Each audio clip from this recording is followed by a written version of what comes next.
अस्सलाम वालेकुम दोस्तों, कैसे हैं आप सब लोग। उम्मीद है आप सब लोग खैरियत से होंगे। आज मैं आपके लिए एक बहुत ही इंटरेस्टिंग स्टोरी लेकर आई हूँ। उम्मीद है आपको ये स्टोरी बहुत ज़्यादा पसंद आएगी। स्टोरी शुरू करने से पहले मेरी आपसे गुजारिश है कि मेरे चैनल को सब्सक्राइब कर दे।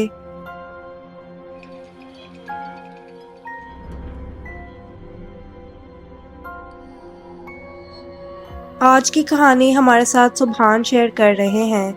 दोस्तों, अगर आप भी अपना कोई सच्चा वाक़या या कहानी शेयर करना चाहते हैं तो मुझे मेल करें। मैं पूरी कोशिश करूंगी कि आपकी स्टोरी भी लोगों तक पहुंचे। चलिए स्टोरी शुरू करते हैं। सुभान कहते हैं कि मैं एक इंजीनियर हूं। चंद साल पहले मैं अपनी फैमिली के साथ अपने ताया के घर में रहता था। मेरे ताया की ज़हनी हालत थोड़ी ख़राब थी और उसकी वजह ये थी कि वो चंद साल पहले अपने किसी उस्ताद के पास काला जादू सीखने जाते थे। उस बात के बारे में हम लोग नहीं जानते थे। उन कामों की वजह से अक्सर उनकी तबीयत खराब रहती थी। एक मर्तबा मेरे ताया ने अपने उस्ताद से एक अमल सीखा जिसे उन्होंने 2 दिन तक रात के वक्त एक दरख्त के नीचे बैठकर करना था। पहले दिन तो उन्होंने वो काम मुकम्मल कर लिया, लेकिन दूसरे दिन वो अमल करते हुए उनसे कुछ गलती हो गई।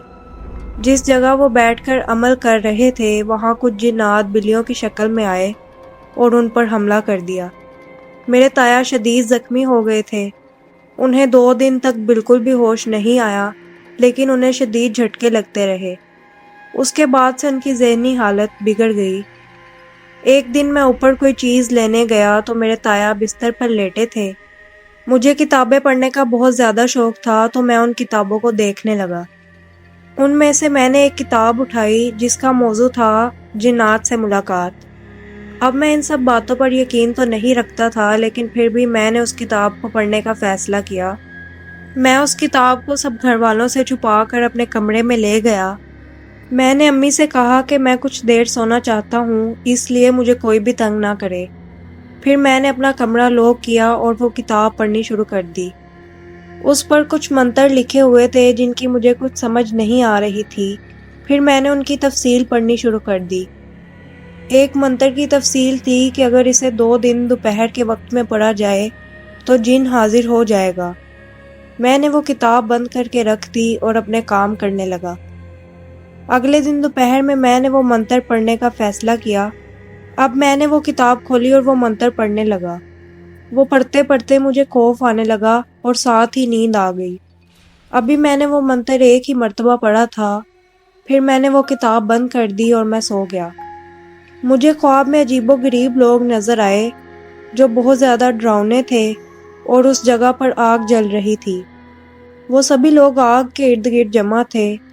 मैं उन्हें देखकर बहुत ज़्यादा डर गया था। जब मेरी आंख खुली तो खौफ से कांप रहा था। मेरी अम्मी ने मेरी तबीयत ख़राब होती देखी तो उन्होंने मुझे मेडिसिन दी। उस रात मैं ठीक से सो नहीं पाया था। सारी रात मुझे यूँ लगता रहा जैसे कोई लोग मेरे बिस्तर पर बैठे हैं। कभी मुझे यूँ लगता कि कोई मुझसे बातें कर रहा है। मैं समझ नहीं पाया था कि ये सब उस किताब को पढ़ने की वजह से हो रहा है। खैर, अगला दिन हुआ तो मेरी तबीयत भी बेहतर हो गई थी। मेरी आदत है कि अगर मैं कोई काम करने की ठान लेता हूँ तो उसे करके ही रहता हूँ। खैर, दोपहर हुई तो मैंने फिर से वो मंत्र पढ़ना शुरू कर दिया। मेरे साथ फिर वैसा ही हुआ। वो मंत्र पढ़ते पढ़ते मुझे नींद आ गई और मैं फिर से किताब बंद करके सो गया। इस मर्तबा मैंने ख्वाब में देखा कि वही डरावनी शक्लों वाले जिन्नात मेरे पास आ रहे हैं और मैं उन्हें रोक रहा हूँ। उसी के साथ ही किसी चीज़ ने मुझे 3-4 मर्तबा बिस्तर से उठाकर ज़मीन पर पटका और एक ज़ोरदार थप्पड़ मेरे मुंह पर इस तरह से लगाया कि मेरा जबड़ा पूरी तरह से हिल गया। जब मेरी अम्मी ने मेरे चीखने की आवाज़ें सुनी तो भागी मेरे पास आई। मैं खौफ के मारे ज़मीन पर गिरा कांप रहा था और मुझ में कुछ भी बोलने की हिम्मत नहीं थी। अम्मी ने मुझे उठाया और एक जगह पर बिठा दिया। जब मैं थोड़ा सा संभला तो मैंने सारी बात अपनी अम्मी को बताई, जिसके बाद मुझे मेरी अम्मी से बहुत ज़्यादा डांट पड़ी। पूरे 10 दिन तक मेरा मुंह सूजा रहा और मेरे से कुछ ज़्यादा बोला नहीं जाता था। वो किताब पढ़ना और जिन्नात से मुलाकात तो मुझे बहुत महंगी पड़ गई थी। उसके बाद से मैंने ऐसे किसी भी काम से तौबा कर ली। वो एक्सपीरियंस मेरे लिए बहुत ज़्यादा खौफनाक था। दोस्तों, उम्मीद है आपको आज की कहानी बहुत ज़्यादा पसंद आई होगी।